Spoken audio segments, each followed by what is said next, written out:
CNBC आवाज पर budget से जुड़ी हमारी कवरेज जारी है और इस वक्त हमारे साथ हैं केंद्रीय मंत्री हरदीप सिंह पुरी। सर, स्वागत है आपका सीएनबीसी आवाज पर।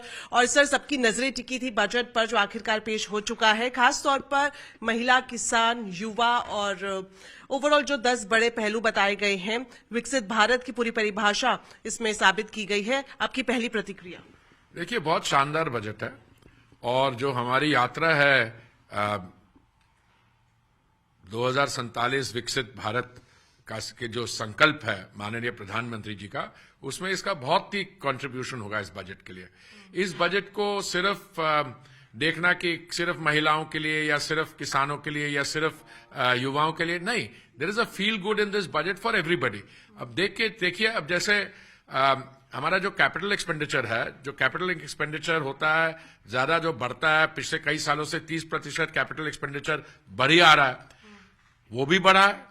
पर उसके साथ साथ जो मिडिल क्लास लोग, कई लोगों का कहना था, खास करके जो विपक्ष के हमारे मित्र लोग हैं, वो कह रहे जी मिडिल क्लास क्यों नहीं। अब देखिए, इन्होंने आज माननीय प्रधानमंत्री जी की इंस्पिरेशन है कि 7 लाख से 12 लाख, ठीक है, एग्जेम्पशन लिमिट होगी। 2014 में जब कांग्रेस की सरकार थी तो उस समय 2.5 लाख थी, उसको हमने 5 गुना कर दिया। पर उसके अलावा देखिए ओवरऑल टैक्सेशन रेट क्या है। मुझे याद है 1974 में जब मैंने पहली नौकरी की दिल्ली यूनिवर्सिटी के कॉलेज में मैं पढ़ाता था, तो मेरी बेसिक सैलरी 400 रुपए थी। जब मैंने आईएएस का इम्तिहान दिया, फॉरेन सर्विस में आया, तब भी 400 रुपए थी। पे कमीशन के बाद वो 700 रुपए हुई। उस समय कितना मैक्सिमम टैक्सेशन रेट था इंदिरा जी के समय? 97%। वो हमने हाफ कर दिया, हाफ से कम कर दिया। और अभी जो आज मिला है, देखिए 12 लाख से आमदनी, मतलब 1 लाख रुपया महीने अगर आपकी इनकम हो तो कोई टैक्स नहीं है। बट उसके अलावा 24 लाख भी हो तो कितना कम टैक्सेशन रेट है।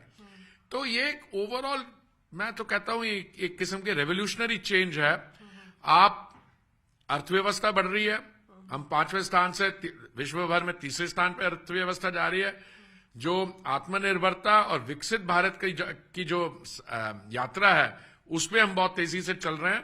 तो इसको मुझे लगता है पूरा बजट की जो समझ है उसमें क्या क्या नहीं हुआ, शिपिंग सेक्टर के लिए, एटॉमिक एनर्जी, इसमें आर्टिफिशियल इंटेलिजेंस के लिए, कैंसर पेशेंट्स के लिए ड्रग्स को बेसिक कस्टम ड्यूटी से एग्जेम्प्ट करना, तो ये इसको सोक इन करने के लिए समय लगेगा।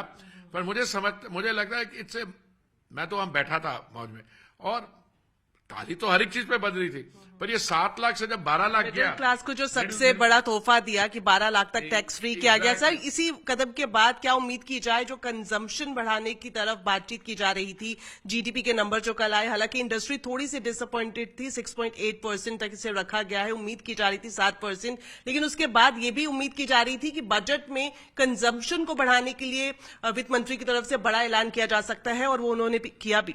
मैडम, एक चीज आप मान के चलिए, हमारी जो इकोनॉमिक फोरकास्टिंग होती है या सरकार की तरफ से जो आंकड़े बताए जाते हैं, बहुत रियलिस्टिक होते हैं। ये वो जो कुछ माफ कीजिएगा, मैं आई डोंट मीन यू और एनीबडी, प्रेस में तो कोई फिगर दे देगा, उसमें हो ना हो। हमने जब भी फिगर्स दिए हैं, हम लोग फिगर्स की we were been on the right side of the figure.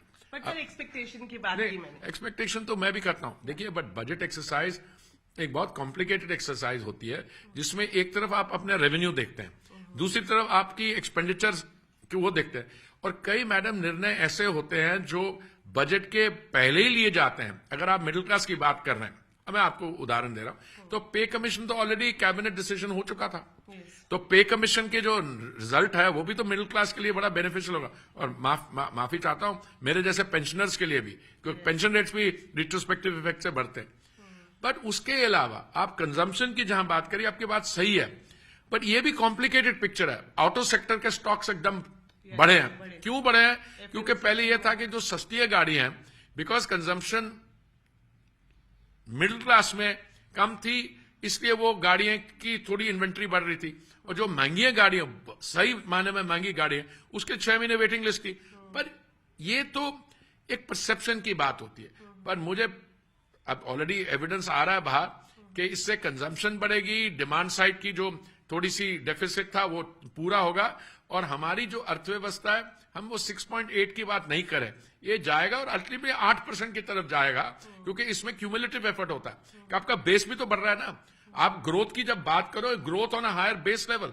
सो ये जो विकसित भारत की जर्नी है, I am 100% sure we are well on it. Alright sir, एक और सेक्टर था जिस पर वित्त मंत्री का फोकस दिखाई दिया, मैन्युफैक्चरिंग।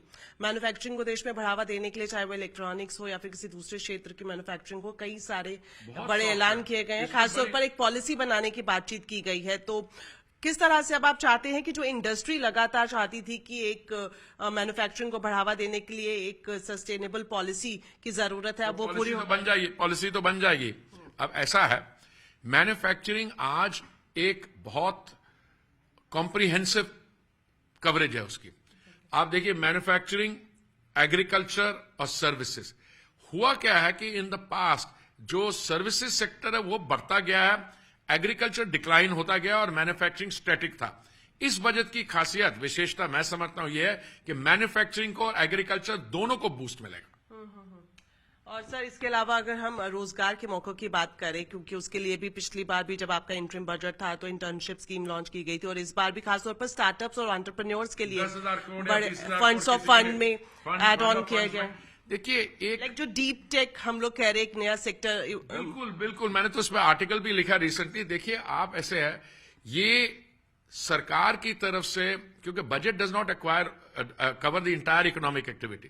क्या 45% होगा बजट की जो गवर्नमेंट का वो है, बाकी इकोनॉमी है। बट ये सरकार इकोसिस्टम ऐसा बना सकती है, जो ये सरकार बना रही है, कि कुछ आप एक जैसे स्वनिधि स्कीम इन्होंने की। स्वनिधि स्कीम में क्या किया, क्योंकि वहां पे देयर वाज अ प्रॉब्लम, क्योंकि महामारी के दौरान लॉकडाउन था, तो आपने थोड़ा इंसेंटिवाइज किया, 10,000, 20,000, 30,000 का लोन, अभी उसको बढ़ाया गया। फिर वो हाउसिंग सेक्टर में जो प्रोजेक्ट्स इनकम्प्लीट थे, इसके लिए पहले फंड था, उसमें 10,000 स्वामी फंड और एड ऑन किया। तो सरकार की तरफ से प्रोविजनिंग इकोसिस्टम में बूस्ट डालने के लिए, तो मैं समझता हूं दोनों मैन्युफैक्चरिंग और एग्रीकल्चर में कई चीजें, पल्सेस मिशन पे अगेन बूस्ट, आप आर्टिफिशियल इंटेलिजेंस का वो कर रहे हैं, आप IITs में सीट्स बढ़ा रहे हैं। तो इसको मतलब पूरे को क्लस्टर्स में कोलेट करके हमें देखना होगा इसका इम्पैक्ट, कुछ तो एकदम शॉर्ट टर्म में और कुछ मीडियम टर्म और कुछ लॉन्ग टर्म में। Sir, thank you so much. Thank you.